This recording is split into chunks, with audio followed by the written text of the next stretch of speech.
자, 복팟 플러스입니다. 안녕하십니까? 안녕하세요. 네. 네, 미미입니다. 네, 다랑어입니다. 네, 나니의 옷장입니다. 자, 오늘은요. 한병철 교수 아시죠? 네. 한병철 하면 저는 사실은 꽤 오랫동안 모르고 있었어요. 모르고 있다가 한 3년 전부터 간간히 보게 됐는데 이미 뜬 지가 벌써 한국에서도 5년이 넘었고 10년 다 됐나? 피로사회로 한번 빵 뜨신 것 같더라고요. 간간히 저희 복팟에서도 한번 한 것 같은데 자, 오늘 가져온 책은 고통 없는 사회라는 책입니다. 이분은 맨날 뒤에다가 사회를 붙여요. 고통이 없어요, 고통. 고통 없는 사회. 그분이 네. 직접 붙인 제목일까요? 한국어 번역 출판사에서 붙인 제목일까요? 아니, 그것도 궁금하네요. 이런 건 어, 직역하지 않을까? 그 생각 안 해봤네. 비슷한 것 같은데요. 영어로 독어로 돼 있는데 팔리아티브 게셀시샤프트 맞을 거예요. 노페인 소사이티 뭐 그런 것 같은데. 네. 네. 고통 없는 사회. 왜 우리는 삶에서 고통을 추방하는가라는 제목이고요. 제독 한인 철학자, 한국만 오히려 모르는 세계적인 저술가로 알려져 있다고 해요. 우리만 잘 모르는데 꼭 그래서 이런 느낌의 BTS. 한국에서 BTS를 그냥 평면적으로 보면 그냥 일반 아이돌의 하나로 보이는데 외국에서는 난리가 났잖아요. 이미 뭐 어마어마한 비틀즈를 넘어설 수준의 BTS라고 하는데 한병철 님도 뭐 똑같진 않지만 인문학계에서 철학계에서 한국인이 뒤늦게 발견한 세계적인 어떤 저술가로 알려져 있는 것 책을 같습니다. 여러 권 읽으셨어요? 네, 여러 개 봤어요. 네. 일관돼요. 네, 네. 무슨 느낌이냐면은 철학자인데 신학자 같은 느낌? 철학자인데 신학자 같은 느낌. 그 중에서 제일 먼저 읽는다면 어떤 거부터 시작할까요? 일단 알려진 게 피로사회죠. 피로사회. 네, 유명한 피로사회. 거부터. 네, 피로사회가 일단 알려져 있고, 저도 한 4권쯤 봤나 보다. 네, 네. 근데 어떤 책을 보더라도 이분의 중심 주제는 알 수 있어요. 중심 주제는 대부분 신학적인 성찰하고 비슷해요. 그러니까 기독교를 믿어라라고 말하는 게 아니라 그 말이 아니라 인간 세속 사회에서의 신학적 태도, 세속이라고 하는 신이 있다면 그 세속에 답게 혹은 인간주의 세상이라면 인간성에 부합하는 삶을 살아야 되지 않겠느냐 하는 식의 세속의 어떤 성인 그런 느낌이에요. 이 주장 자체가 굉장히 진중하고 또 특이한 거는 진짜 어려운 최신의 철학을 수용하면서도 일반적이어서 그건 스테니 하워즈랑도 비슷할 것 같아요. 그냥 일반인이 읽고 나서 자기의 어떤 지혜로 가져가도 되는 거. 근데 알고 보면은 최신 철학 담론을 갖고 와서 쓰고 있는 거예요. 그러니까 이게 학자들한테도 무시당하지 않을 수 있고 일반 대중들도 고민하고 있던 문제를 하나씩 다루니까 가장 지금 간지러운 부분들이 있거든요.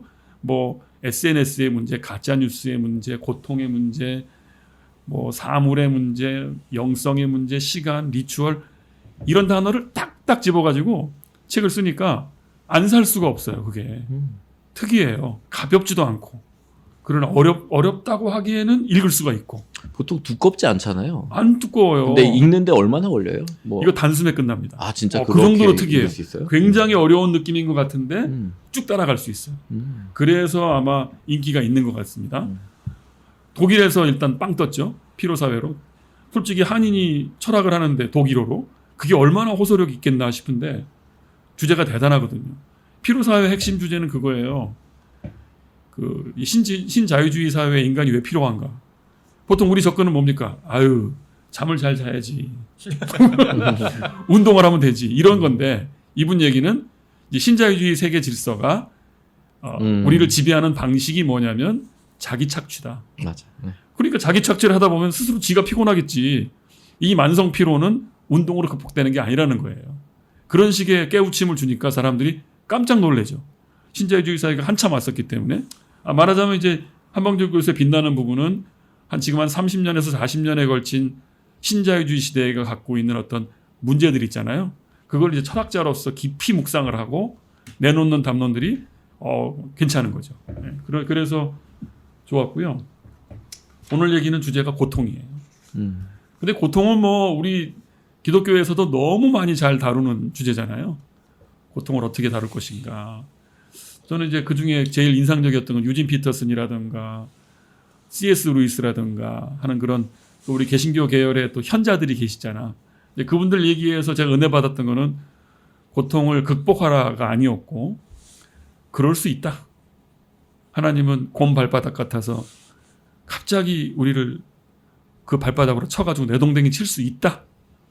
라고 신학자가 말씀해 주시니까 저는 거기서 위로를 받은 적이 있거든요. 그러니까 고통을 다르게 해석하지 않고 있는 그대로를 회피하지 말고 받아들이는 것이 맞지 않냐는 식의 기독교 현자들의 잠언들을 들으면서 위로를 받았거든요. 그런데 이번에는 또 이제 한병철이라고 하는 이분도 아마 신학을 한 적이 있었다고 해요. 철학자인데.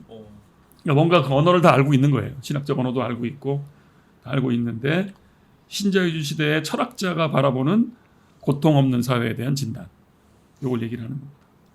궁금하다. 뭐 아까 방금 전에 이제 기독교의 현자들이 고통에 대해서 얘기하는 방식에 대해서 좀 이렇게 짧게 이렇게 얘기하셨는데 도대체 이 철학자는 고통에 대해서 뭐라고 얘기하나요? 저는 이제 제목만 듣고서 궁금한 고통 없는 점은 사회. 고통 없는 사회를 저자는 지향하고 그렇게 가야 된다고 말하는 건지 그렇지. 아니면 고통 없는 사회로 현재 가고 있는 이 신자유주의 시대가 문제라고 얘기하는 건지 그렇죠. 그게 궁금하네요. 아유, 제목은. 좋은 후자일 것 같네. 후자입니다. 이 신자유주의 시대는 고통을 지워가고 있다는 거예요. 아하. 고통을 지워가니까 더 심각한 고통에 직면하고 있다는 뜻입니다. 역설적이죠. 고통을 지워가고 있다. 그 부제가 그거잖아요. 왜 우리는 삶에서 고통을 추방하는가. 고통을 껴안아야 된다는 그런 취지인 거죠. 껴안아야 된다? 아, 그렇게 가면 이제 기독교 서사로 가는 것 같네. 고통을 지우는데 너무 힘을 쓰다 보니까 고통이 증식된다. 그냥 방금 전에 하신 말 그대로지만 그런 얘기 같아요. 너무 우리 편하게 살려고 그러고 이제 뭐 건강하게 살려고 그러고 그렇지. 모든 그런 게 없이 하려고만 우리가 몰두하다 보니 그렇지. 거기서 나오는 어떤 병폐가 너무 클 것 같긴 하네요. 그렇습니다. 네, 그렇습니다. 네. 이게 신자유주의가 그때 피로 사회에서는 이제 자기 착취를 해서 자기 규율로 자기가 자기를 막 개발하는 방식으로 네. 해서 피곤하게 만드는 자기 게 착취하고. 네. 신자유주의 시대의 지배 방법이거든요. 선을 까딱하지 않고 전 인류가 자기를 괴롭혀. 그러면서 자본주의를 증식시켜. 얼마나 지혜롭습니까?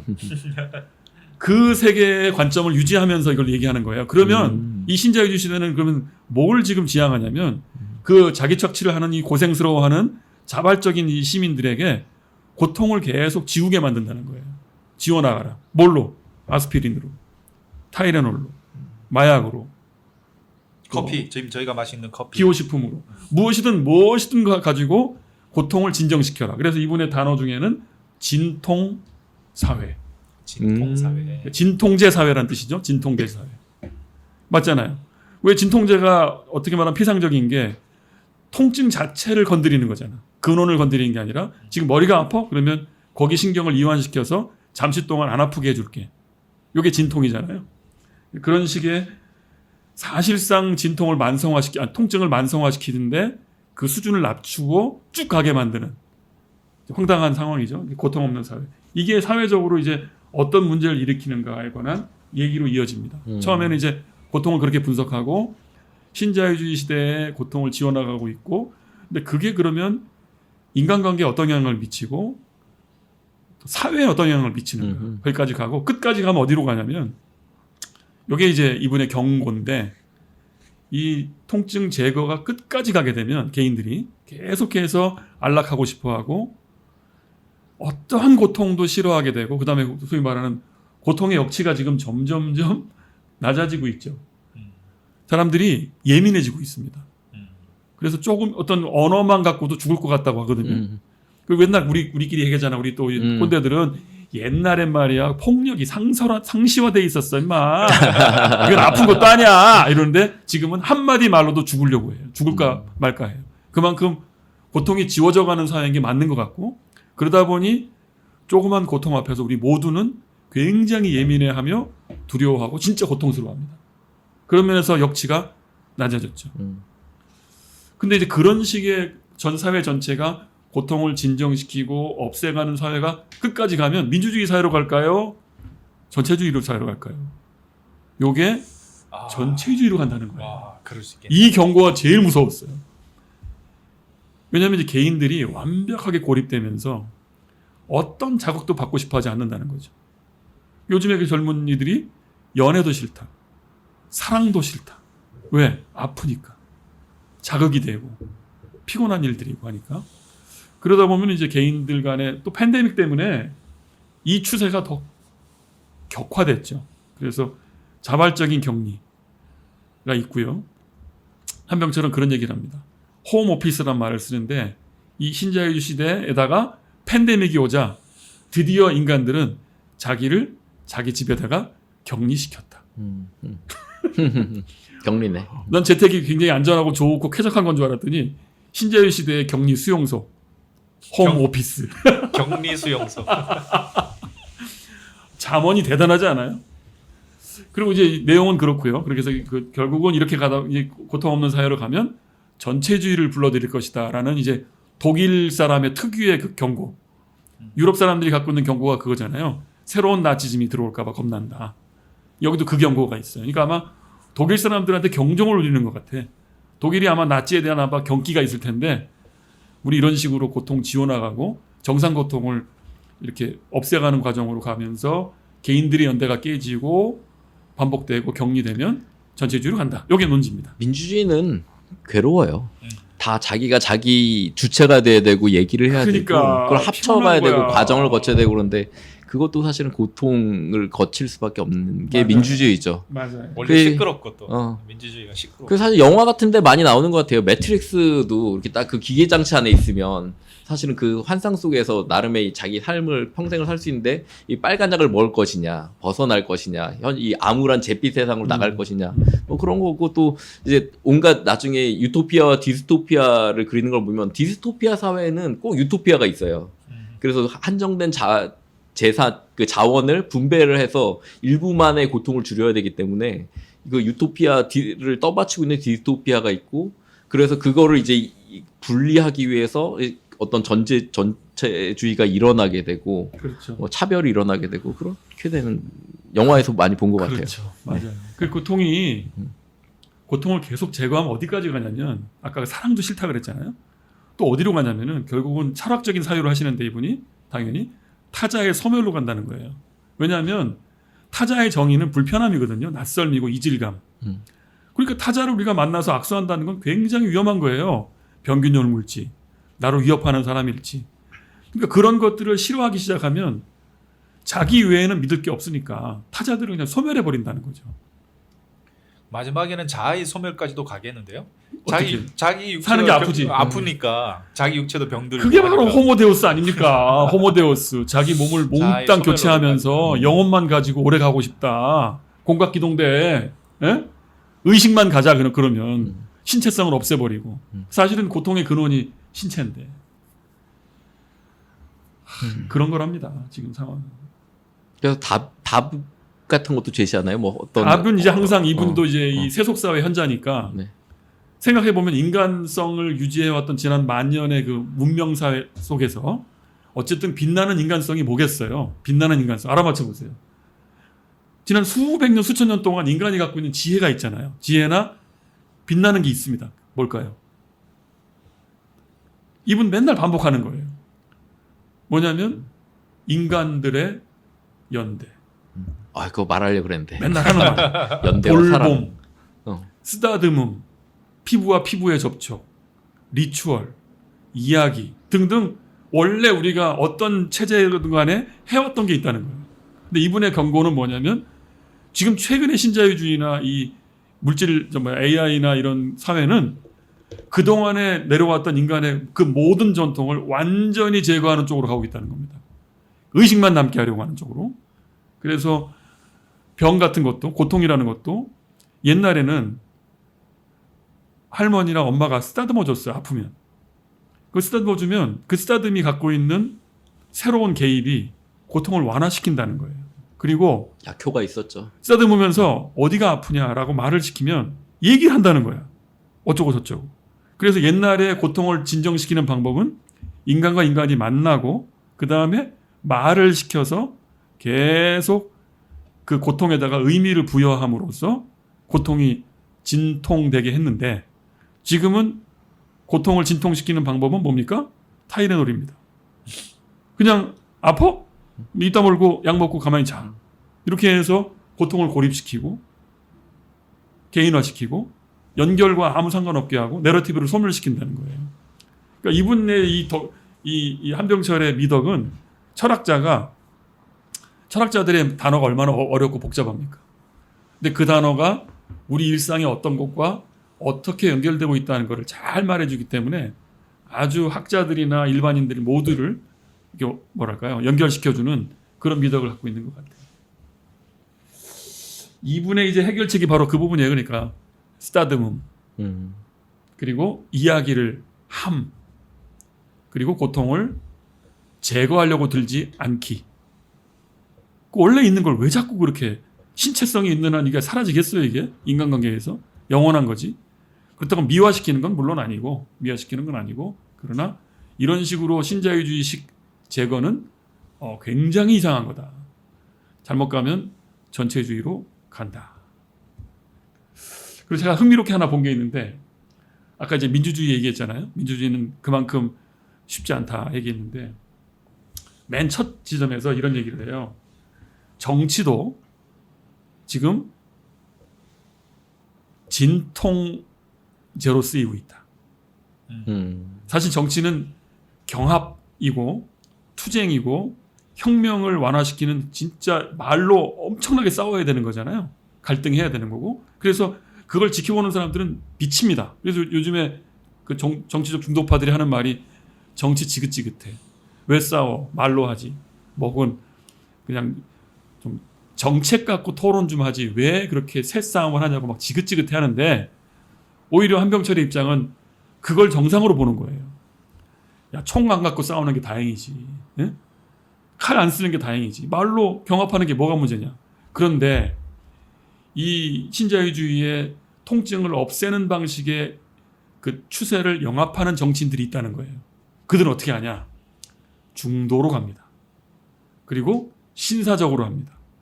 모든 갈등을 없는 것처럼 하거나 정책을 계속 타협의 사물로 가면서 결국은 정치에 대한 일말의 기대를 가진 사람들의 힘을 빠지게 한다는 거예요. 저는 딱 떠올랐습니다. 그 존재들이. 탁 까시죠 그냥. 너무 위험한가? 이 막연한 중도들 그리고 중도가 있다고 믿으면서 그 허상인 중도에 있는 사람들 때문에 죽도 밥도 아닌 정책을 내놓고 아무에게도 유익이 안 되는 방식으로 버티다가 이 대반격을 맞이한 이 시점. 아 정말 미워 죽겠어요. 그 중도가. 근데 또 내 안에도 있는 보험주의자들의 습성도 좀 유사하거든요. 보험주의자가 게을러지면 이 진통에 기여해요. 왜냐면 막 자유주의적인 막 그쪽에 센 얘기도 안 하고 근본주의 같은 것도 싫고 그러니까 중간에 있는 사람들이 있다고 믿고 중간에 있는 사람들을 돌보는 게 보험주의다. 제 마음속에 일부 그런 게 있거든요. 그래서 이 얘기를 들으면서 특정 정치 세력도 떠올랐지만 야 이거 피보기 싫고 안락하고 싶고 깔끔하게 신앙생활하고 싶은 내 마음을 또 들킨 것 같다. 이런 생각도 들었답니다. 최근에 읽었던 뭐 책들 몇 개 생각나는데 그 고난이 하는 일, 뭐 박영기 다 이제 고통의 문제는 해결되지 않고 사실 난제고 신학적으로도 풀기 어려운 문제여서 항상 신정론이라 그러잖아요. 그 부분에 가면 이제 신을 변호해야 되는데 다른 게 아니라 고통의 문제잖아요. 그런데 이제 뭐 그걸 어떻게 바라보느냐가 이제 문제인데 아까 뭐 유진 피터슨하고 C.S. 루이스 얘기하셨지만 박영선 목사님이 고난이 하는 일, 그리고 또 최근에 이제 그 고난과 하나님의 선교, 그 책에서도 이제 고난이 하나님의 이 전체 구원 사역에서 하는 일이 뭐냐. 그렇죠. 제가 제일 인상적이었던 건 물론 고난을 쉽게 하나로 단편적으로 볼 수는 없는데 그래도 거기서 봤던 것은 예전에 창조 타락 구속 맥락에서 타락의 고난을 놨던 거죠. 그래서 고난은 없애야 될 것들. 그래서 예, 그런 식의 서사가 되게 많았는데 그래서 반대로 뭐 부족한 것이 없는 사람들의 복음에서도 그 비슷한 얘기 같은데 그렇게 이제 고난을 위치시키면 구원이라는 고난이 제거된 그렇지. 뭐 이렇게 그냥 뭐 낮아졌다가 높아진 이런 식의 천편일률적인 구도가 형성되는데 그게 아니라 이 고난의 의미가 있다. 그러니까 고난이 그 하나님의 선교 자체에 가지는 적극적인 의미가 있다. 단순히 없애버려야 될 적이다. 아니라 다른 식으로 볼 수 있다는 걸 한번 거기서 얘기한 것 같고. 맞네요. 하나 최근에 이제 저희가 논의했던 것 중에 하나가 그 교회를 선택한 사람들에서도 저는 제일 인상적인 것 중에 하나가 이제 그냥 통계 조사잖아요. 심층 조사인데 거기서 되게 인상적이었던 게 유난히 사람들이 자기가 이제 신앙을 갖기 전에 개인적인 고난을 겪었다라는 이 고백을 하더라고요. 그래서 고난은 누구에게는 있는 특수성이지만 또 보편성이기도 한데 그래서 이게 저는 그 통계 조사를 보면서 그 심층 조사를 보면서 이거를 신학적으로 어떻게 이해해야 되나 사회학적으로는 또 어떻게 봐야 되나 그런 게 좀 생각이 맞네요. 들었는데 네. 그러니까 기독교회가 네. 살아가려면 기독교회가 고통의 문제, 고난이나 고통의 문제에 대한 태도를 좀 분명하게 해야 될 것 같아요. 근데 대부분 그 진통으로 가거나 고통 제거가 하나님의 축복이라는 방식으로 접근하면 이게 이제 시대 역행 내지는 세상을 오독하는 거죠. 세상의 현실을, 진실을.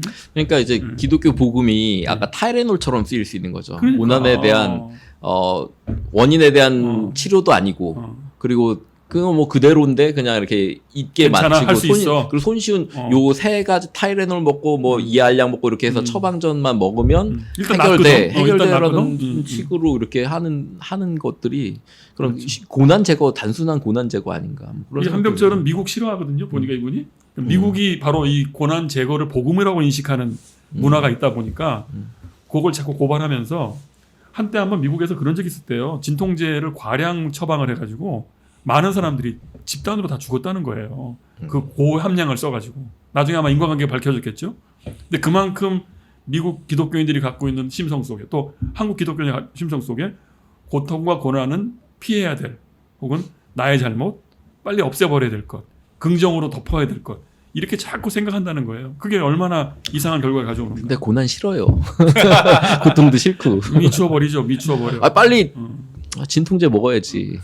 또 우리 저 다랑어님 또 고난하면 또 온몸으로 체화를 하셨잖아 또 그죠? 그래요? 교통사고 나서? 뭐 그 하여간 뭐 그래서 이게 쉬운 답은 아니다라는 그렇죠. 생각이 들어서 한 얘기인데요. 진통제 빨리 진통제가 답인 경우도 되게 많아요. 어떤 경우는 그렇지 숨 막힐 때 그럴 거 아니야. 일단은 고통을 잡고 그 다음에 치료를 해야지. 네, 그래서 그냥 쉽진 않다. 네. 어떻게 또 고통의 역치 그러면 또 떠오르는 게 우리 저 미미님인데 그 역치를 다 뚫고 막 마라톤도 하고 그러셨잖아. 그렇죠. 어때요? 이 고통의 이 한병철의 입장 뭐 어떻게 느끼세요? 뭐 이게 비슷한 얘기들과 책들이 좀 떠오르는데 저는 이제 뭐 소설을 좀 재밌게 좋아하다 보니까 많은 소설가들이나 작가들이 한테는 이게 기본값인 것 같아요. 그 예술가들이나 작가들이 마찬가지겠지만 인간에게 어떤 아름다움이라는 것은 기쁨과 즐거움만의 행복을 가져다 주는 게 아니라 어떤 경우에는 슬픔, 고통이 가져다 주는 어떤 숭고함, 그렇죠. 아름다움, 때로는 그런 슬픔과 고통 때문에 위로받는 경우도 있고 그런 차원이 인간의 본성 중에 중요한 한 부분이니까 그런 것들이 주요한 소재로 이렇게 소설이나 문학에서 많이 다루어지니까 그런 것들은 작가들이 가장 좀 또 예민하게 잘 포착하고 있는 중이 아닌가 그런 생각도 들었고 또 비슷한 류의 책으로는 저기 얼마 전에 나왔던 엄기호의 작가의 고통은 나눌 수 있는가? 그렇죠. 그 책에서도 한국 사회에서 비슷한 방식으로 고통을 어떻게 좀 우리가 다뤄야 될지 고통이 지금 어떤 식으로 우리 사회에서 다뤄지고 있는지를 좀 그 책에서도 좀 복잡한 논의를 한 것 같지만 좀 했지만 그런 책들도 떠오르고 하네요. 그러니까 이게 기독교 적어도 적용을 할 때는 고통을 신의 부재, 안락을 신의 임재 이 도식을 안 깨면 그렇죠. 끝없이 하나님과 이 길한 관계, 갈등 관계에 들어갈 수밖에 없는 것 같아요. 그러니까 갑자기 뭐 닥쳤을 때 내가 뭐 잘못했나? 하나님 나한테 왜 그래요? 이런 반복이 있는 이 반복은 그만해야 될 것 같다는 거예요. 어떤 책을 최근에 나오는 많은 현자들의 얘기를 보면 성경도 이미 그런 말을 하고 있었고 심지어는 주님이 고통을 면하게 하는 게 복음이었으면 예수님을 그렇게 다루시면 됩니까? 예? 그러면 안 되잖아. 그렇게 볼 때 우리가 뭔가 착각한 부분이 있었다. 신자유주의 시대 혹은 이 근대 세속사회가 갖고 있는 지향이 고통 제거였는데 이게 과연 우리 흔히 하는 말로 성경적인가? 전혀 상관관계가 없는 거를 그렇게 생각했었구나 하는 생각이 들면서 고통이 다양한 요인으로 뭐 육체적 고통이든 사회적 고통이든 심리적 고통이든 다양한 요인으로 올 수 있잖아요. 굉장히 복잡 다단한 측면이 있는데 복잡한 것을 복잡한 그대로 취급하지 않고 심플하게 하려는 것도 그렇지. 굉장히 큰 폭력인 것 같고 심플한 문제를 복잡하게 막 이렇게 꼬아버리는 것도 폭력인 것 같고 심플한 건 심플한 대로 복잡한 것은 복잡한 대로 그대로 두고 다루어야 더 좀 좀 더 정답에 가까이 갈 수 있는 가능성이 생기지 않나. 지나간 것은 지나간 대로 노래가 갑자기 떠오르면서 저는 레디비. 레디비 그렇지 let it 레디비 be. 예, 갑자기 노래 두 가지가 떠올랐네. 우리 편집자께서 한번 두 개 한번 틀어주시죠. 자 이렇게 해서 고통 없는 사회 한병철이었습니다. 고맙습니다. 감사합니다. 감사합니다.